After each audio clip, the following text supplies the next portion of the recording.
자, 여러분, 맥북 프로 M4 프로입니다. 요거는 맥북 프로 M1 프로입니다. 결론부터 얘기하자면 성능 2배 넘게 빨라져, 화면 밝기 좋아하죠, 나노 텍스처 디스플레이 옵션 들어가, 썬더볼트 5 들어가지. 저한테는 아주 결정적인 거죠. 맥북 프로 라인들의 CPU 점수를 먼저 살펴보겠습니다. 자, M1 프로부터 M4 프로까지 이렇게 점수가 정리되어 있는데요. 가장 높은 점수를 보여주고 있습니다. 이제 기본 코어 모델들은 아니고 최상위 코어였을 때 이런 성능 점수를 보여줍니다. 이 점수를 보시면 꾸준히 올라갔고, 멀티코어에서 M1 프로랑 M4 프로는 2배 이상 차이가 납니다.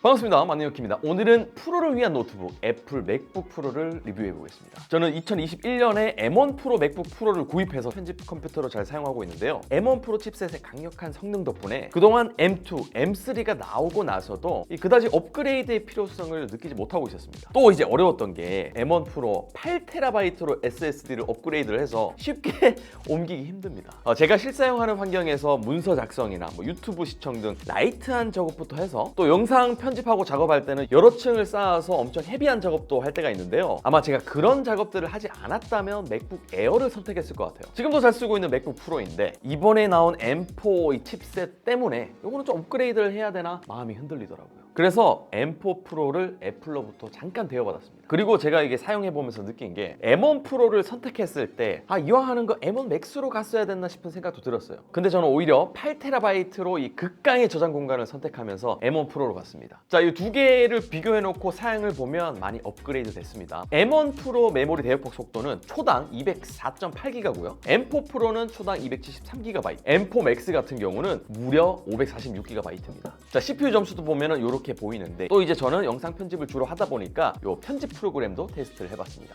약 50개의 영상을 불러와서 27분 45초 분량의 영상을 추출해봤습니다. 얼마나 시간이 걸리는지 체크를 했는데 M1 프로로 추출한 결과 15분 1초가 걸렸고요. M4 프로로 추출한 결과 캡처는 10분 43초인데 제가 2초 늦게 눌러서 정확한 시간은 10분 41초가 걸렸습니다. 4분 20초 정도가 더 빠르게 추출이 되더라고요.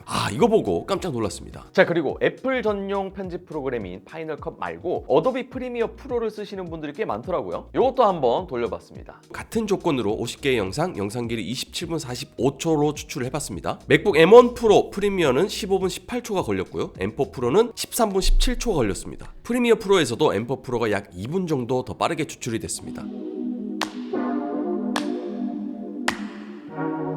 참고로 프리미어 프로는 비교를 위해서 데스크탑의 같은 결과물로도 테스트 결과를 알려드리면 인텔 285K 그래픽카드 RTX 5090의 추출 시간은 9분 17초, AMD 9950X3D와 그래픽 5090의 추출 시간은 9분 57초가 걸렸습니다. 자, 그리고 이렇게 추출 시간을 시간으로 측정할 수 있지만 정확한 수치로도 확인할 수 있도록 벤치마크가 있거든요. 퓨젯 벤치라고 있습니다. 이 테스트 결과를 한번 보시면 M1 프로는 최종 스코어 2443점, M4 프로는 최종 3682점입니다.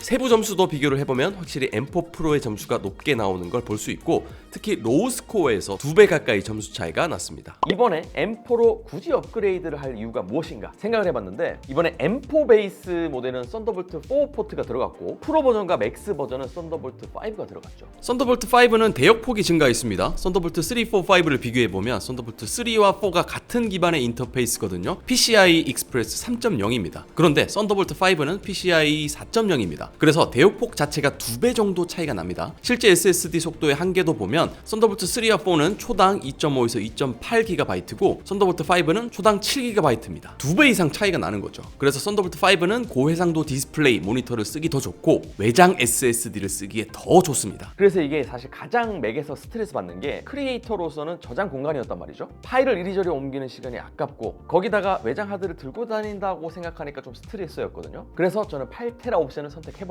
이번에 썬더볼트 5가 들어가면서 그냥 썬더볼트 5가 지원되는 SSD를 여러 개 사면 되니까, 물론 이거는 갖고 다니는 거가 거슬리지 않냐 할 수 있는데 갖고 다니는 건 괜찮습니다. 이렇게 이 정도 속도만 나와준다면 말이죠. 기본 저장 공간으로도 충분히 확장성을 갖고 가게 된 거죠. 근데 썬더볼트 5는 사실 현재 2025년 상황에서는 아직까지 좀 이른 감이 있습니다. 액세서리도 많이 없고요. 이렇게 검색해보면 몇 개 없어요. 그래도 이 말은 바꿔서 말하면 지금으로부터 몇 년이 지난 후에도 돈값을 제대로 하게 되니까 어떻게 보면은 미래지향적인 옵션에 대한 투자라고 할 수 있습니다. 자, 그리고 나노 텍스처 디스플레이 디스플레이 옵션, 요게 이제 빠질 수가 없는데, 요게 뭐냐면 빛의 반사가 분산돼서 확실히 반사되는 걸 줄여줍니다. 자, M1 프로 보시면 이렇게 조명이 반사되는 게 보이죠. 근데 M4 프로 나노 텍스처 코팅된 거는 이런 식으로 빛의 반사가 덜합니다. 확실히 좀 차이가 나죠.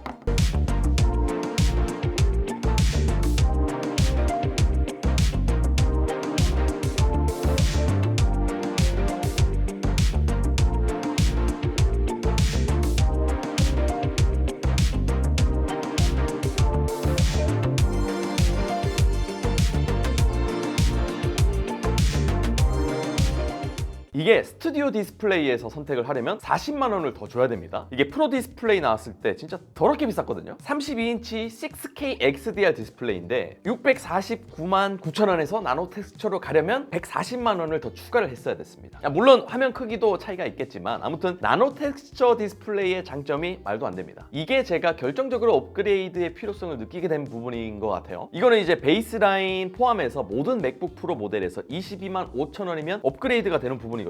특히나 제가 사무실에서 작업할 때도 있고 어떨 때는 집에서 할 때도 있고 밖으로 나가서 작업을 하게 되는 경우도 있는데 이 계속해서 조명 환경이 바뀐단 말이죠. 그런 다양한 환경에서 반사가 심하지 않고 또 일정한 퍼포먼스를 보여주니까 정말 필요한 옵션이더라고요. 근데 뭐 자주 이동하지 않거나 빛 반사 크게 안 되는 환경이라면 기본 디스플레이로 선택하시면 됩니다. 거기다가 배터리는 같은 사이즈인데 M4 칩셋의 전성비가 좋으니까 배터리 시간이 더 늘어났고요. 화면 밝기도 많이 좋아졌습니다. 결론부터 얘기하자면 성능 2배 넘게 빨라져, 화면 밝기 좋아져, 나노 텍스처 디스플레이 옵션 들어가, 썬더볼트 5 들어가지. 맥북 에어는 M4 칩셋이 탑재가 됐지만 나노 텍스처 디스플레이 옵션이 없습니다. 저한테는 아주 결정적인 거죠. 그래서 이동이 많아서 자주 갖고 다니면서 작업을 하기에는 맥북 프로 M4 시리즈가 괜찮다는 생각이 듭니다. M1 프로에서 M4 프로로 충분히 바꿔도 되는 매력적인 제품이고 사실 조금 더 버티면 M5 나올 텐데 라는 생각도 있거든요. 근데 제가 이제 전자기기를 써보니까 바꿔야 된다고 생각할 때 바꿔서 쓰는 게 내가 가장 쾌적하게 작업도 하면서 고민도 해결이 되는 것 같아요. 물론 자주 바꾸시는 분들은 이런 고민을 안 할 수도 있는데 한 번 구매하면 저는 오래 쓰거든요. 그래서 고민이 많이 됐습니다. 이런 분들 많을 거예요. 아무튼 조금이나마 오늘 영상이 도움이 되길 바라고요. 저는 또 다음 비디오로 찾아뵙겠습니다. 또 만나요. 안녕.